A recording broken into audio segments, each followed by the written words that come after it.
Hello పిల్లలు, welcome to KK vlogs bed time stories. అందరికీ నమస్కారం. పిల్లలు, నేను మీ ముందుకి కొత్తగా స్టికీ కృష్ణగా వస్తున్నాను. ఇక మనం చెప్పుకునే బుజ్జి బుజ్జి కథలని ఇలాగే చెప్పుకొని హాయిగా నవ్వుకుందాం. మీరు నిద్రించేటప్పుడు మన కథలు చూసి నిద్రపోవచ్చు, సరేనా? ఇక ఆలస్యం చేయకుండా కథలోకి వెళ్ళిపోదాం.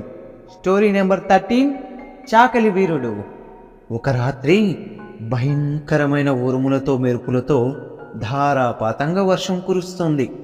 దానికి తగ్గట్టు ఈదురుగాలు కొట్టి అమితమైన చలి వేస్తుంది. ఇటువంటి వర్షంలో చిక్కుకున్న ఒక పులి వానకి తడిచి చలికి వణుకుతూ ఎక్కడికి పోవడానికి తెలియని తోచక ఒక పూరి గుడిసెలకు వెళ్ళి దాని పంచన నిలబడి ఉంది. ఇంతలో ఒక చాకలివాడు ఊరగా తాగి పెద్దగా పాడుకుంటూ గాలివాన సంగతే తెలియకుండా ఆ దారిలోకి వచ్చాడు. ఆ రోజు వాడి గాడిద ఏటో తప్పించుకొని పారిపోయింది. వాడు వానలో నడుస్తూ గుడిసె పంచన నిలబడి ఉన్న పులిని చూసి తన గాడిద అదే అనుకున్నాడు. వెంటనే పాడడం ఆపి పులిని దగ్గరికి వెళ్ళి, అసే నిన్ను నరక, ఇక్కడ దాక్కున్నావా? నీకోసం ఊరంతా తిరిగి తిరిగి చచ్చాను కదే, పద ఇంటికి, నేనేం చేస్తానో చూడు అంటూ ఒక చేత్తో పులి చెవిని గట్టిగా మిలిబెట్టాడు. రెండో చేత్తో దాని వీపు నిమిరి దానిపైకి ఎక్కి కూర్చొని, ఆహా నా గాడిద దొరికింది, ఓహో నా గాడిద దొరికింది అనుకుంటూ పులి మీద కూర్చున్నాడు. అసలే సగం చచ్చిన పులి చలికి ఏమి చేయలేక ఆ చాకలివాడిని ఎక్కించుకొని వాడే హై హై అంటుంటే ముందుకు ఇంటికి బయలుదేరింది. ఆ వర్షంలో, ఆ ఉరుముల్లో, ఆ మెరుపుల్లో పులి మీద పోతున్న చాకలివాడిని చూసి ఆ ఊర్లో మొప్పులో కొంతమంది ఇళ్లలో ఉన్నవాళ్ళు, అమ్మో ఎవరో వీరుడు పులి మీద ఎక్కిపోతున్నాడే అని మాట్లాడుకున్నారు. చాకలివాడేమో ఇంటికి ముందుకు వెళ్ళి బయట గుంజానికి ఆ పులిని కట్టి లోపలికి వెళ్ళి, ఏమే పొద్దున వెళ్ళిపోయిన గాడిద దొరికింది, దాది ఎవరో ఇంటి ముందర గుంజం పైన అలా సేతీరుతూ ఉంటే దాన్ని లాక్కొని వచ్చా, బయట కట్టేశాను, నాకు ఆకలేస్తుంది, కొంచెం పెట్టే, తిని పడుకుంటా అని తన భార్యకి చెప్పి తిని పడుకున్నాడు. కానీ చాకలివాడు పులి మీద వెళ్ళిన సంగతి ఒక్కొక్క మాటగా ఊరూరా పాకింది. అందరూ ఆ వీరుణ్ణి, ఆ పులిని చూద్దామని తెల్లాక ముందే చాకలివాడి ఇంటి ముందరికి గుమ్ముకూడారు.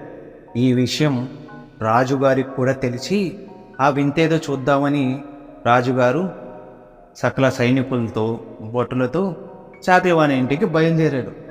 ఇక్కడేమో చాకలివాడ పొద్దున్నే లేచి తలుపు తెరిచి కసువు నూకుదామని అలా తలుపు తెరిచిందో లేదో గుమ్మానికి గట్టు ఉన్న పులిని చూసి అంతెత్తున ఎగిరి లోపలికి పరిగెత్తి, ఏమే ఏంటి రాత్రి గాడి తెచ్చానన్ను, అదేంటి పులి ఉంది, లేయి లేయి లేయి అని అన్ని లేపుతుంది.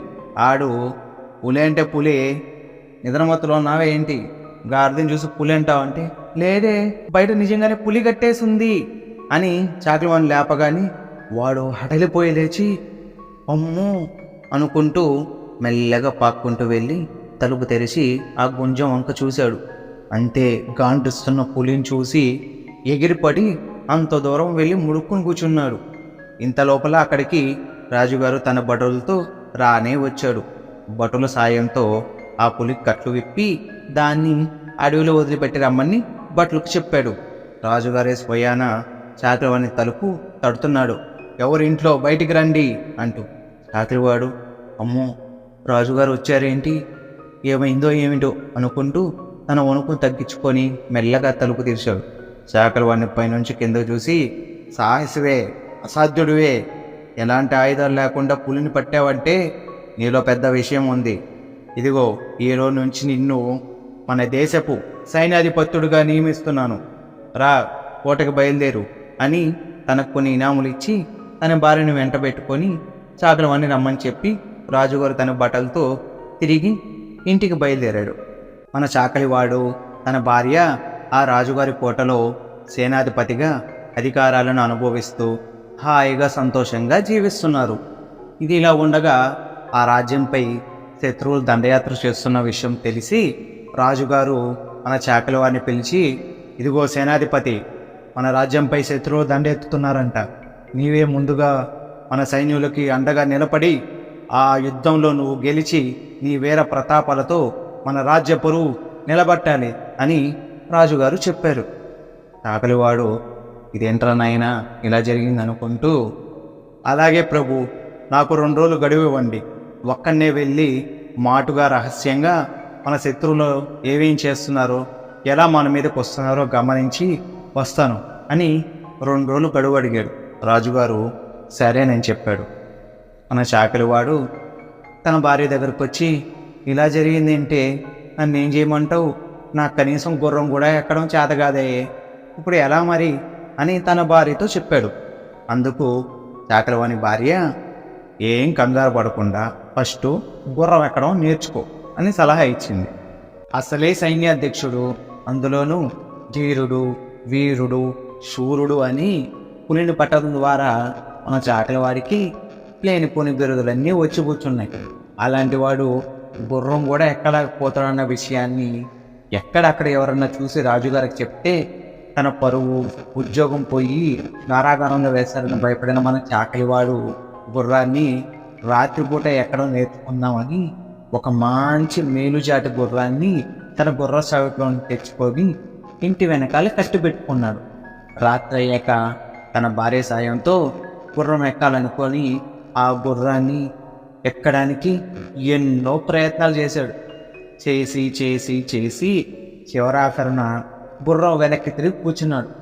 ఇంకా తనకి దిగి ఎక్కి ఓపిక లేక తన భార్యకి చెప్పి ఆ గుర్రాన్ని తనని దారం వేసి గట్టి కట్టమన్నాడు. ఎందుకంటే గుర్రం పరిగెత్తడం మొదలు పెడితే ఎక్కడ పడిపోతాడో అని భయపడ్డాడు.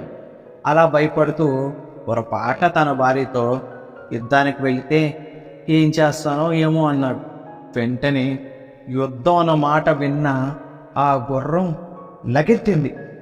ఎందుకంటే దానికి యుద్ధం అంటే చాలా ఇష్టం. అసలే అది ఉత్తమ జాతి గుర్రం, ఎన్నో యుద్ధాలకు పోయి వచ్చింది.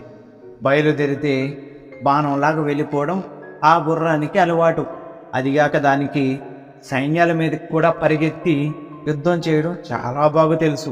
అందుచేత అది చాకలివాడిని వేసుకొని శత్రు సైన్యాలపైకి వాయువేగంగా మనోబలంతో దూసుకుపోతుందన్నమాట.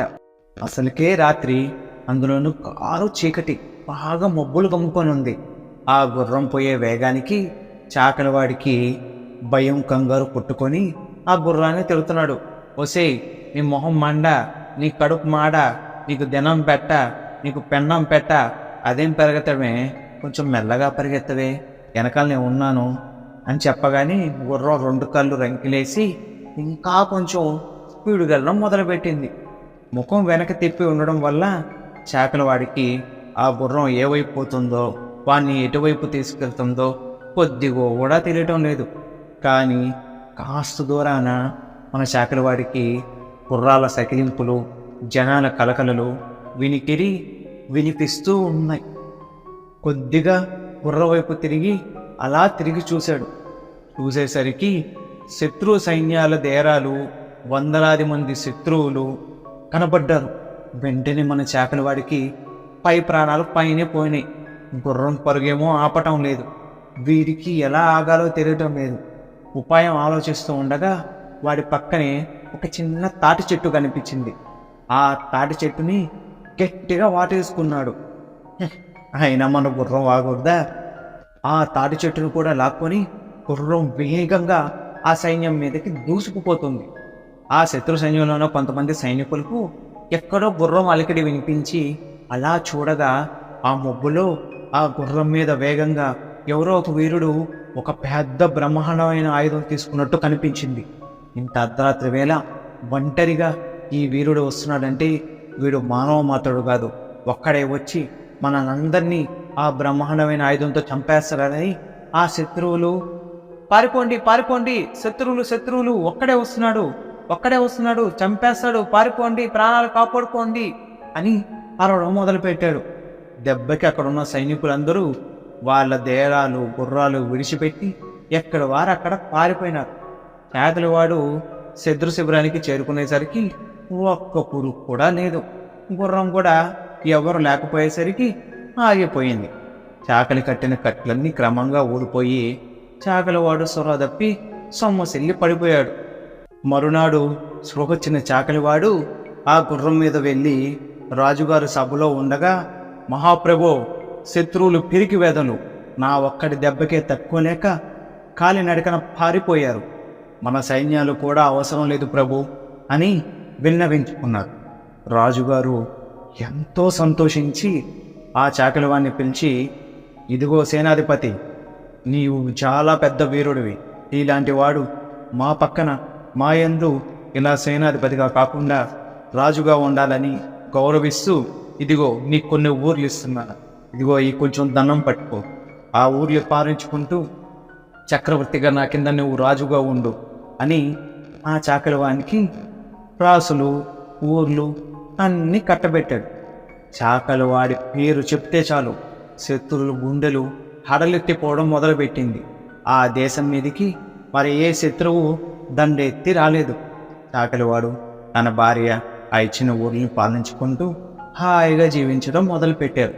కథ చాలా బాగుంది కదా పిల్లలు. హాయిగా ఈ కథ విని కమ్మగా నిద్రించండి, సరేనా? రేపు మళ్ళీ ఇంకో మంచి కథతో మీ ముందుకు వస్తాను. చూసారుగా ఫ్రెండ్స్, నచ్చితే సబ్స్క్రైబ్ చేసుకోండి, మీ బెల్ ఐకాన్ ఆన్లో పెట్టుకొని మనం రోజు చెప్పే కథ నోటిఫికేషన్ రూపంలో మీ దగ్గరకు వచ్చి మన బుజ్జి బుజ్జి కథలు మన పిల్లలకి మీకు అందరూ విని హాయిగా సుఖంగా అందరూ నిద్రించాలని కోరుకుంటూ ఇంకా సెలవు తీసుకుంటాను. టాటా.